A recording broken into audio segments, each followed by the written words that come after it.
পর্যন্ত শাস্তি হয়নি। এটা কি ধরনের কথা? যতক্ষণ তার শাস্তি হবে ততক্ষণ আমরা এখান থেকে উঠবো না, কোনোভাবে উঠবো না।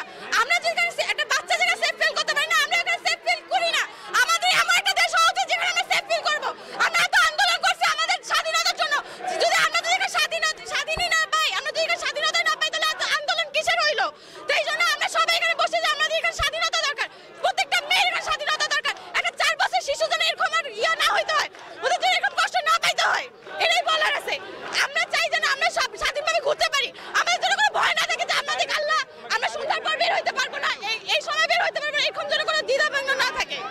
আজকে এখানে অবস্থানের মূল কারণ হচ্ছে এই যে মেয়ে নারীরা যে রাস্তাঘাটে মানে তাদের নিরাপত্তাভাবে বের হতে পারছে না। আজকে বাংলাদেশের নারীরা এভাবে ধর্ষণ হচ্ছে। গত 48 ঘন্টায় 17টা মহিলা ধর্ষণ হয়েছে বাসে, এবং কি 4 ক্লাস 4-এ 10 বছরের শিশুকে ধর্ষণ করা হয়েছে।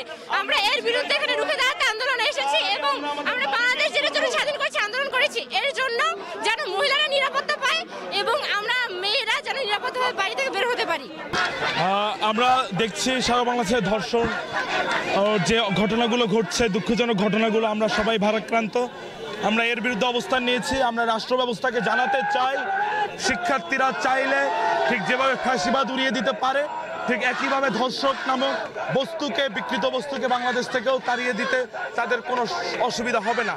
সেই সাথে রাষ্ট্রকে আমরা বাধ্য করব ধর্ষকের শাস্তি নিশ্চিত করা। সেই সাথে আমরা যে 3 দফা দাবি করেছি তার মধ্যে অন্যতম হচ্ছে যতগুলো ধর্ষণ মামলা আছে সেগুলো দ্রুত সময় নিষ্পত্তি, এবং ধর্ষকের কোনোরূপ জামিনের আইন না রাখা। কোনো ধর্ষক শাস্তির আওতায় আসলে তাকে জামিন দেয়া যাবে না। সেই সাথে ধর্ষণের সর্বনিম্ন শাস্তি মৃত্যুদণ্ড বাস্তবায়ন করা।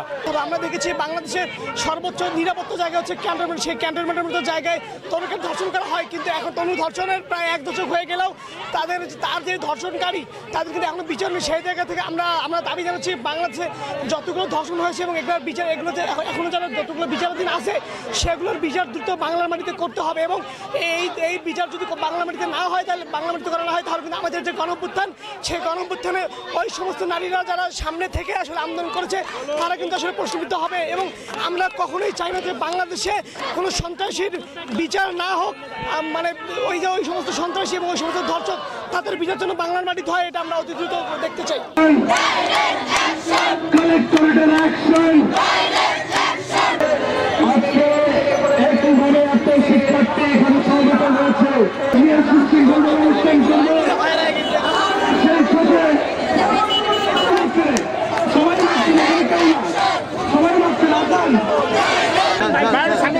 সামনে দেখি